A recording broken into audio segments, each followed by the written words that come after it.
കേരള ബ്ലാസ്റ്റേഴ്സിന് 2025-26 സീസണിലേക്കുള്ള club licence പുതുക്കി നൽകാതെ All India Football Federation club licence പ്രക്രിയയിലാണ് ബ്ലാസ്റ്റേഴ്സ് പരാജയപ്പെട്ടത്. അതായത് കേരള ബ്ലാസ്റ്റേഴ്സ് എന്ന കേരളത്തിന്റെ അഭിമാന പ്രൊഫഷണൽ ഫുട്ബോൾ ടീം അടുത്ത ISL-ൽ ഉണ്ടാകില്ലേ എന്ന ചോദ്യമാണ് അവിടെ ഉയരുന്നത്. പ്രശ്നം പരിഹരിക്കാനുള്ള നടപടികൾ ക്ലബ് ആരംഭിച്ചു എന്നാണ് അധികൃതർ പറയുന്നത്. സോഷ്യൽ മീഡിയയിലൂടെ കാര്യങ്ങൾ അറിയിച്ചിട്ടുണ്ട്. വിഷ്ണു പ്രകാശ് വിവരങ്ങളുമായിട്ട്. വിഷ്ണു, എന്തുകൊണ്ടാണ് അങ്ങനെ ലൈസൻസ് പുതുക്കാത്തൊരു സാഹചര്യം ഉണ്ടായത്? ഇപ്പോൾ ഈ സ്റ്റേഡിയത്തിന്റെ ക്ലിയറൻസ് ഒക്കെ ആയിട്ട് ബന്ധപ്പെട്ട് ചില പ്രശ്നങ്ങളുണ്ടെന്ന് കേൾക്കുന്നു. എന്താണ് കാരണം? ഇത് ആരാധകരെ സംബന്ധിച്ച് വലിയ നിരാശ ഉണ്ടാക്കുന്ന കാര്യമാണ്.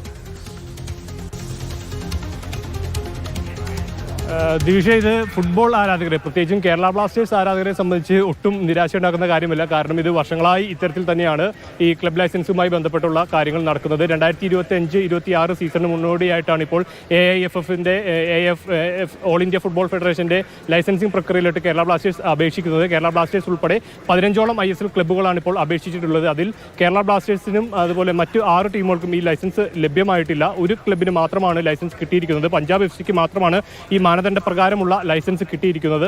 നമ്മൾ ഇത് പരിശോധിച്ചു കഴിഞ്ഞാൽ AIFF ഈ ലൈസൻസ് കൊടുക്കുന്നത് സുരക്ഷാ മാനദണ്ഡങ്ങൾ, അതായത് സ്റ്റേഡിയത്തിന്റെ സുരക്ഷാ മാനദണ്ഡങ്ങളും അതുപോലെ ടർഫിന്റെ മികവും സ്റ്റേഡിയത്തിന്റെ മികവും എല്ലാം കണക്കിലെടുത്തുകൊണ്ടാണ് ഈ ലൈസൻസ് സാധാരണഗതിയിൽ കൊടുത്തു വരാറുള്ളത്. ഇതിൽ മുൻപത്തെ സീസണിലും കേരള ബ്ലാസ്റ്റേഴ്സ് ഇത്തരത്തിലുള്ള ലൈസൻസ് പ്രക്രിയയിൽ അവർ പരാജയപ്പെടുകയാണ് ഉണ്ടായത്. പിന്നീട് ഫൈൻ അടക്കമുള്ള പിഴത്തുക അടച്ചുകൊണ്ടാണ് AIFFന് നൽകിക്കൊണ്ടാണ് ഈ ലൈസൻസ് സ്വന്തമാക്കുകയും പിന്നീട് ക്ലബ് മത്സരങ്ങൾ കൊച്ചിയിൽ നടക്കാറുണ്ട്. എന്തുകൊണ്ട് അത് മുൻകൂട്ടി കണ്ടുള്ള നടപടികളിലേക്ക് ക്ലബ് അധികൃതരും പോയില്ല? തീർച്ചയായും ഈ ക്ലബ് അധികൃതർ ഇപ്പോൾ നമുക്ക് വ്യക്തമാക്കുന്ന കാര്യം, അതായത് ഈ ക്ലബ്ബ് ഇപ്പോൾ ഹോം ഗ്രൗണ്ടായി തിരഞ്ഞെടുത്തിരിക്കുന്നത് കലൂരിലുള്ള ജവഹർലാൽ നെഹ്റു സ്റ്റേഡിയമാണ്. ഈ സ്റ്റേഡിയത്തിന്റെ ഉടമസ്ഥർ എന്ന് പറയുന്നത് GCDA ആണ്. അപ്പോൾ ക്ലബിന് അവിടെ അവർക്ക് വാടക കൊടുത്താണ് ഈ സൗകര്യം ഇവിടെ ക്ലബ്ബ് അധികൃതർ പ്രയോജനപ്പെടുത്തുന്നത്. അപ്പോൾ ക്ലബിൻ്റെതായിട്ടുള്ള ഒരു ഉത്തരവാദിത്തമല്ല ആ ഒരു സൗകര്യങ്ങൾ ഒരുക്കേണ്ടത്. സ്റ്റേഡിയത്തിന്റെ മികവും അതുപോലെ തന്നെ ഗ്രൗണ്ടും എല്ലാം സുരക്ഷ ഒരുക്കേണ്ട കാര്യങ്ങളടക്കം അത് GCDAയുടെ ഉത്തരവാദിത്തത്തിൽപ്പെട്ടതാണ്. അപ്പോൾ GCDAക്ക് ഇവർ വലിയ തുക കൊടുത്ത് ചെയ്യുമ്പോൾ അതിന്റെ ഉത്തരവാദിത്തം GCDAക്കാണ്. GCDA ആണ് ഈ വക സൗകര്യങ്ങളെല്ലാം ഏർപ്പാടാക്കി തരേണ്ടത് എന്നാണ് ക്ലബ് അധികൃതർ പറയുന്നത്. ഇപ്പോൾ ക്ലബ്ബ് പുറത്തിറക്കിയിരിക്കുന്ന ആ സ്റ്റേറ്റ്മെന്റിലാണെങ്കിലും അവർ ഇക്കാര്യം വ്യക്തമാക്കുന്നുണ്ട്. ഇത് ഞങ്ങളുടെ കയ്യിൽ നിൽക്കുന്ന കാര്യമല്ല, പക്ഷേ എന്നാൽ പോലും ഇത് പരിഹരിക്കാൻ വേണ്ടിയുള്ള ചർച്ചകൾ ആരംഭിച്ചു എന്നുള്ള കാര്യം ക്ലബ്ബ് എടുത്തു പറയുന്നുമുണ്ട്. ആ ഇൻസ്റ്റാഗ്രാം പോസ്റ്റ് നമ്മൾ പരിശോധിച്ചാൽ അതിൽ അടുത്ത സീസണിൽ കേരള ബ്ലാസ്റ്റേഴ്സ് കളിക്കുമോ ഇല്ലയോ എന്നുള്ളതാണ്. കേരള ബ്ലാസ്റ്റേഴ്സ് നമുക്കറിയാം, കേരള ബ്ലാസ്റ്റേഴ്സ് ആയിരുന്നു ISL ഏറ്റവും കൂടുതൽ ആരാധകരുള്ള ഫുട്ബോൾ ടീം. മഞ്ഞപ്പട എന്ന അവരുടെ ആരാധകരുടെ ടീം തന്നെ ഇതൊന്നും മറ്റ് യൂറോപ്പിലൊക്കെ കളിക്കുന്ന ടീമുകളുടെ ആരാധകരെ പോലെ വലിയ ആരാധക കൂട്ടായ്മയായിരുന്നു. പക്ഷേ മാനേജ്മെന്റ് കഴിഞ്ഞ കുറെ വർഷങ്ങളായി വലിയ തോതിൽ ആരാധകരെ നിരാശപ്പെടുത്തുകയാണ്. അത് കളിക്കാരുടെ സെലക്ഷന്റെ കാര്യത്തിലാവട്ടെ, ടീമിന്റെ പെർഫോമൻസിന്റെ കാര്യത്തിലാവട്ടെ. ഇവാൻ വുക്കുമനോവിച്ച് കോച്ചായിരുന്ന സമയത്ത് ടീം കുറച്ചൊന്ന് ഇമ്പ്രൂവ് ആയിരുന്നു. പക്ഷേ ഏറ്റവും കൂടുതൽ ആരാധകരുള്ള ടീം എങ്ങനെയാണോ ആ ടീമിനെ നശിപ്പിക്കാൻ പറ്റുക, അതിന്റെ പരമാവധി മാനേജ്മെന്റ് നശിപ്പിച്ചിട്ടുണ്ട്. ഇനിയിപ്പോ ISL-ൽ കേരള ബ്ലാസ്റ്റേഴ്സ് ഒന്നും വിലാസം പോലും ഇല്ലാതാവുന്ന സാഹചര്യത്തിലേക്കാണോ കാര്യങ്ങൾ എത്തുന്നത്?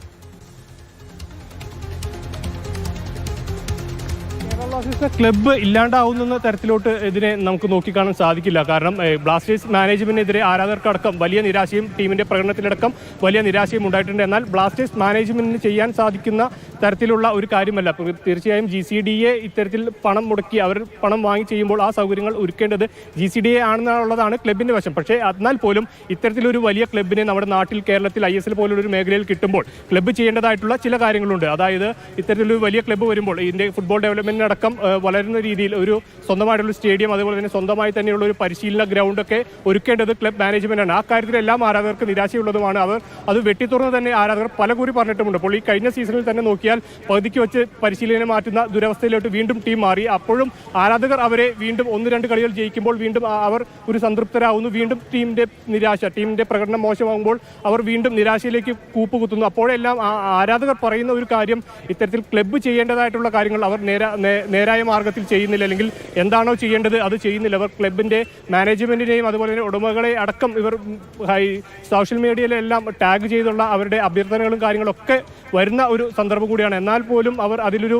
കാര്യമായി ഇവരുടെ ഗൗരവത്തിൽ ഈ കളിയെ എടുക്കുന്നില്ല, അല്ലെങ്കിൽ കേരള ബ്ലാസ്റ്റേഴ്സ് എന്ന ടീമിനെ ഗൗരവമായി തന്നെ മാനേജ്മെന്റ് നിമിഷവും ഉറച്ച വിശ്വാസത്തിലാണ് അടുത്ത സീസണിൽ ഉണ്ടാകുമോ ഇതൊക്കെ ശരിയാക്കുമെന്നാണോ ക്ലബ് അധികൃതർ പറയുന്നത്?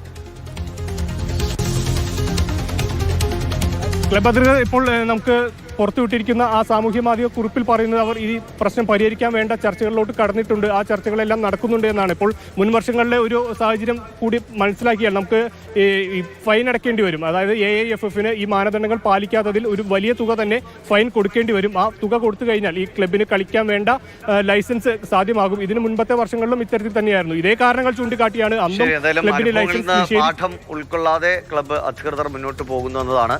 സമാനമായ നിലയിൽ വീണ്ടും ഈ ലൈസൻസ് റദ്ദാക്കുന്നതിലേക്കൊക്കെ കാര്യങ്ങൾ പോകുന്നത്. നമുക്ക്